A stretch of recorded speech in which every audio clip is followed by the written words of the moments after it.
And it wasn't long after that interview that he was told otherwise, with Southampton confirming that they had made the decision to part company with Russell Martin. I mean, he looked absolutely shattered there, didn't he? And as Mark Scott said in commentary, it was savage. You can understand, I suppose, why Southampton have made.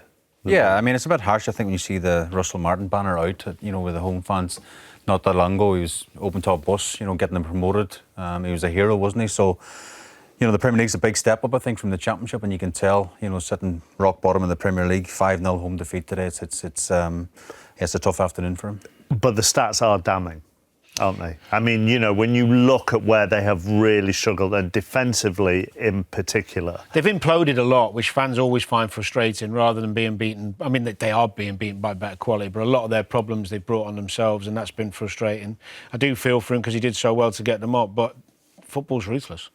And when you're at the bottom of the Premier League and the hierarchy and supporters want to stay up, you're gonna get moved on, and someone else is going to come in now and have a hell of a job. But I think it's too late. I think it's too late for them. Just one more on him. Look, you know how you want your football to be played. You know how you want your football to be played. Do you admire that he stuck to how he wanted it to be played?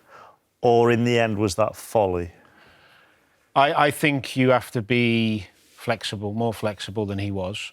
I do think certain games he did try and change. I was at the Bournemouth away game where he started the game being more direct, and they ended up still losing because Bournemouth had better quality front players. So he's not that stupid. He does want to play a certain way, but it wasn't every week. Ultimately, in the Premier League, if your recruitment's not very good and you don't have a lot of Premier League experience, you're going to struggle. And that's what happened to them. I mean, ultimately, are they a side that won a playoff final, were then playing catch-up on recruitment and have been found out not to be good enough? Yeah, there'll be excuses and reasons behind it all, but at the same time, I think a lot of games we're sat on here is like overplaying in the wrong areas, too many mistakes, too many individual errors, and then that leads to confidence, and the confidence of the squad, of the team is so low. But players have responsibility as well, Yeah. Sometimes you're watching players think, doesn't matter what your manager says. You just said to me, go away, I'm not giving it you. And a little bit, that was the case. I mean, it wasn't like they got caught trying to play out from the back. They were just torn apart. Today they were. That was a very different performance than the one we've seen. That's really worrying, the lack of hunger and tenacity. It's like they were downbeat from minute one.